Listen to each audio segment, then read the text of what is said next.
Bonjour à toutes, bonjour à tous, on est aujourd'hui le mardi 5 août 2025 et je vous souhaite la bienvenue dans le français c'est facile avec Adrien. Aujourd'hui on va continuer notre petite visite de Paris avec le 5e et le 6e arrondissement. Hier on a vu, avant-hier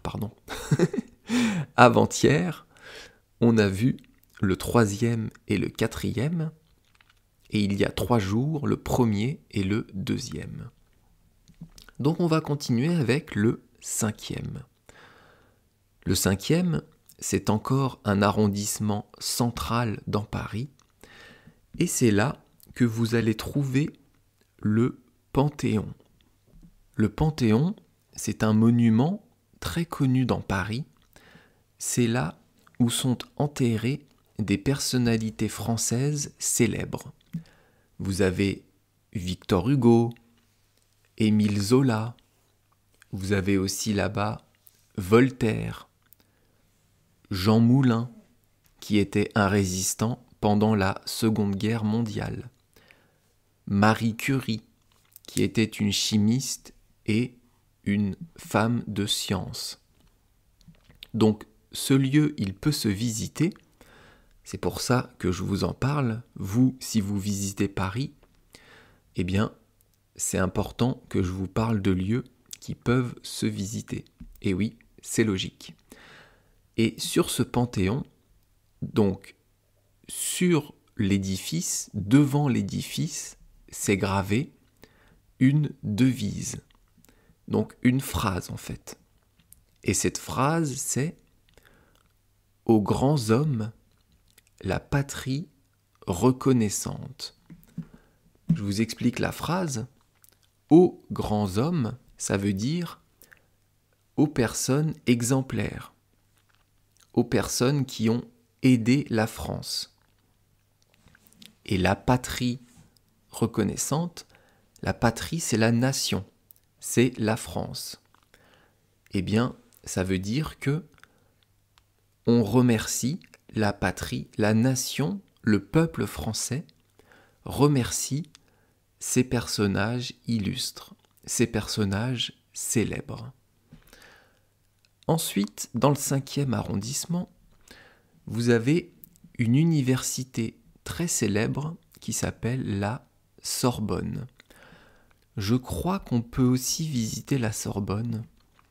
Je ne suis pas sûr et certain, mais comme c'est à côté du Panthéon, vous pourriez faire d'une pierre deux coups. On continue notre petit tour. Dans le 5e, vous avez un quartier très sympa qui s'appelle le quartier Saint-Michel. Dans ce quartier, il y a beaucoup de petits cafés, de bistrots, de restaurants. Et il y a aussi beaucoup de libraires, beaucoup de magasins où vous pouvez acheter des livres et même en revendre. Ces magasins vendent des livres et achètent des livres d'occasion si vous venez pour en vendre. Et entre ces libraires, sur cette place qui s'appelle donc la place Saint-Michel, je pense, je sais même pas, eh bien vous avez une magnifique fontaine qui s'appelle, là j'en suis sûr, la fontaine Saint-Michel. Franchement, c'est magnifique, c'est sublime.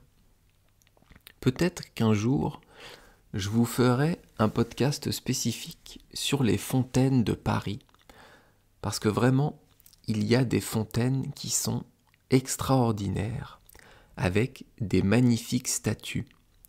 Pour moi, la plus belle, c'est la fontaine, bien sûr, de la place de la Concorde, mais il y en a plein à découvrir dans Paris.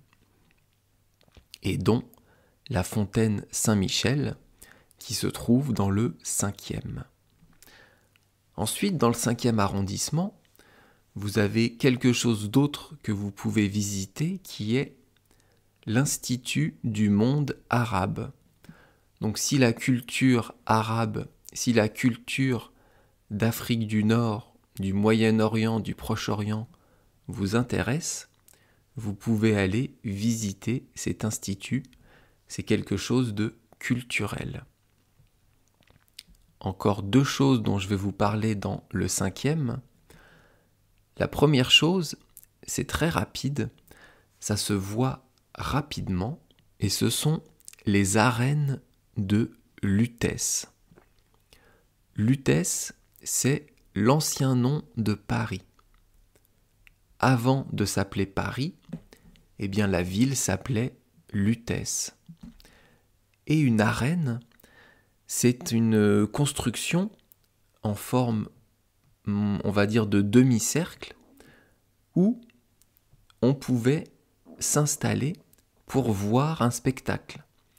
Vous avez des arènes à Nîmes, à Nice, vous avez des arènes à Orange, dans différentes villes de France. Et l'arène la plus connue du monde, je pense que c'est le Colisée à Rome. Et bien là, dans ces arènes de Lutèce, ce sont en fait des vestiges. Ce sont des pierres, des traces des anciennes arènes. Ça se voit rapidement, c'est historique, mais ce n'est pas comme un musée.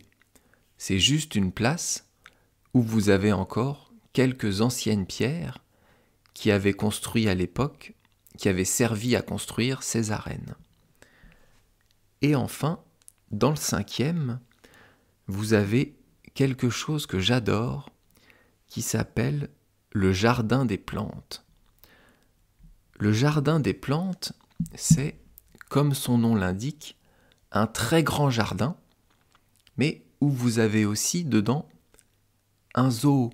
Donc vous avez des animaux. Il y a aussi un musée sur l'évolution humaine. Donc l'évolution de l'être humain depuis que l'être humain existe jusqu'à aujourd'hui et même dans le futur. Ce jardin, il est en plein Paris, mais il est énorme. Il fait 23 hectares. 23 hectares, je vais vous le convertir en mètres carrés, ça fait 230 000 mètres carrés. Donc 2, 3, 0, 0, 0, 0. 230 000 mètres carrés en plein Paris. Donc il y a un jardin, un parc où vous pouvez vous promener avec de magnifiques plantes. Il y a aussi des serres. Des serres, ce sont des endroits où des plantes sont cultivées et elles sont protégées par un plastique et vous pouvez marcher en dessous. Et donc souvent ce sont des plantes tropicales. Et comme je vous disais, il y a aussi un zoo avec des animaux sauvages. Si vous allez dans le 5e, allez au jardin des plantes. Pour les adultes comme pour les enfants, c'est génial. Et on va passer maintenant au 6e arrondissement. Alors le 6e, il est évidemment collé au 5e. Pour moi, des meilleures choses, un des meilleurs endroits à voir dans le 6e, c'est le palais du Luxembourg et surtout les jardins du palais, le parc du Luxembourg. Dans ce parc, vous pouvez vous promener, vous pouvez aussi courir, vous pouvez jouer, vous pouvez prendre un pique-nique, boire un verre. Et il y a aussi des chaises qui ne sont pas toutes droites. Ce sont des chaises un tout petit peu penchées afin de pouvoir s'installer confortablement pour pouvoir discuter ou lire un livre. Moi, j'ai habité dans le 6e pendant quelques années et j'allais souvent au jardin du Luxembourg pour me détendre, pour lire un bouquin. Dans ce jardin, il y a d'ailleurs également une fontaine qui s'appelle la fontaine de Médicis. Donc dans le 5e, fontaine Saint-Michel, et dans le 6e, fontaine de Médicis. On continue notre petit tour du 6e arrondissement avec un quartier qui est très sympa pour les sorties. C'est le quartier d'Odéon et de Saint-Germain-des-Prés. Dans ce quartier, vous pouvez sortir, il y a beaucoup de bars, beaucoup de restaurants et aussi beaucoup de vieux bâtiments. Quand vous vous baladez dans Paris, levez la tête, levez les yeux et regardez en l'air. Vous allez voir qu'il y a beaucoup de très vieux bâtiments avec une très belle architecture. Et ça, c'est aussi intéressant à voir. C'est aussi intéressant de se rendre compte de l'architecture des constructions qui étaient faites à l'époque. Dans ce quartier de Saint-Germain-des-Prés, je vais vous donner un conseil qui est un bar archi connu où il y a beaucoup de personnalités qui vont boire un coup. Ça s'appelle la Romerie. Ça s'écrit R-H-U-M-E-R-I-E.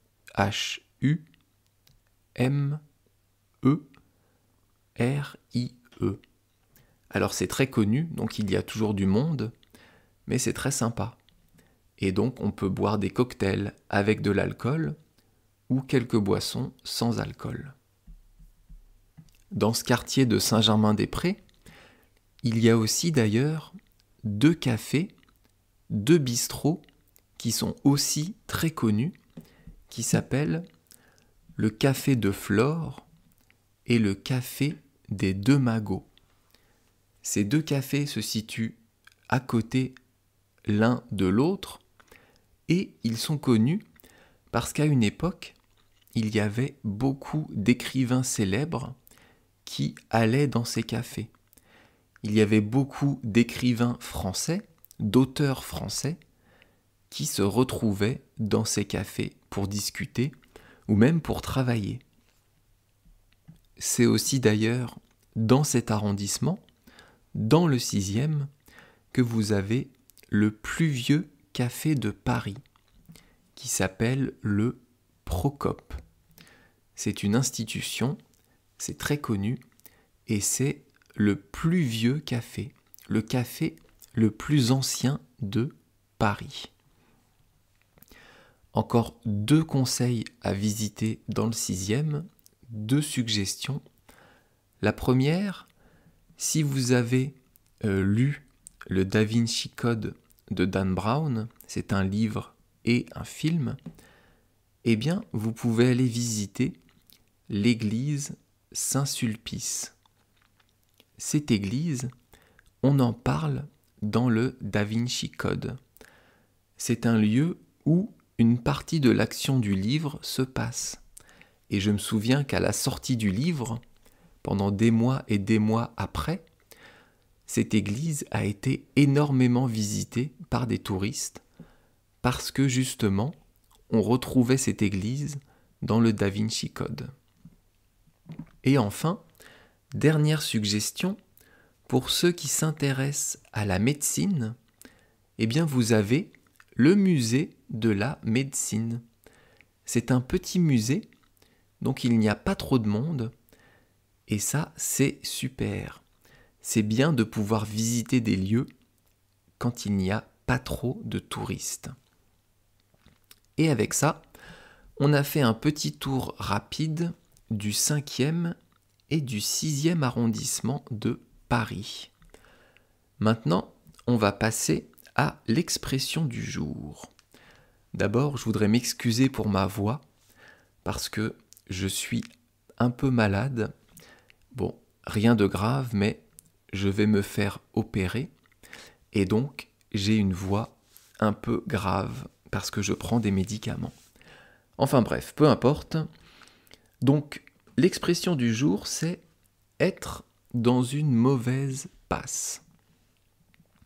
Être, c'est un auxiliaire ou un verbe. Je vais vous le conjuguer au présent et au futur. On va le faire rapidement au présent. Ça donne « je suis »,« tu es »,« il est »,« nous sommes »,« vous êtes » et « ils sont ». Ça, c'est le verbe être au présent. Le verbe être au futur, ça fait « je serai »,« tu seras »,« il sera », nous serons, vous serez et ils seront. Donc ici, le verbe être, on pourrait le remplacer par se trouver. Se trouver dans une mauvaise passe. Ou être donc dans une mauvaise passe. Dans, c'est une préposition. Ça veut dire à l'intérieur de. Si vous dites je suis dans la cuisine, eh bien, vous dites je me trouve à l'intérieur de la cuisine. On revient à l'expression et on va parler des mots restants. Être dans une mauvaise passe. Une, c'est un article indéfini. Après, on a un adjectif qui est le mot mauvaise. Mauvaise, c'est le féminin de mauvais. Et mauvais, c'est quelque chose qui n'est pas bien. C'est le contraire de bon. Une mauvaise passe, une mauvaise chose. Ici, c'est féminin parce que le mot passe est féminin. Et passe, dans l'expression, c'est une période de temps. Alors, d'habitude, on utilise le mot passe pour autre chose. Une passe, ça peut être au football ou au rugby, ou même dans d'autres sports, c'est donner la balle à son partenaire. On dit d'ailleurs passer la balle. Mais ici, c'est une période de temps. Donc être dans une mauvaise passe, ça veut dire être dans une mauvaise situation. Ça veut dire se trouver dans une situation compliquée ou être dans une mauvaise période, vivre un mauvais jour, une mauvaise semaine, passer un moment difficile. Il y a plein de traductions, d'équivalents, il y a plein de synonymes pour être dans une mauvaise passe. Je vais vous donner un exemple que vous allez comprendre. Vous savez qu'en ce moment, il y a une guerre en Ukraine suite à l'invasion de l'Ukraine par la Russie. Eh bien, en ce moment, et tous les jours, la Russie gagne un peu plus de terrain sur l'Ukraine.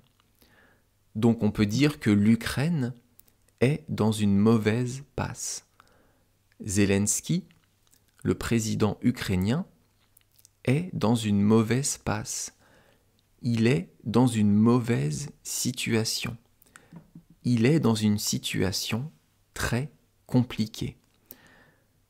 Parce que ça fait des mois que l'Ukraine résiste, mais l'Ukraine malheureusement s'essouffle et je ne sais pas comment va se terminer cette guerre, ce conflit, mais je pense que à un moment donné, soit l'Ukraine va capituler, va abandonner, et donc donner la victoire à la Russie, et donc perdre des territoires, soit l'Europe va envoyer des hommes en Ukraine, et là, ça va partir en guerre beaucoup plus élargie, et ça va être, je pense, une très mauvaise chose.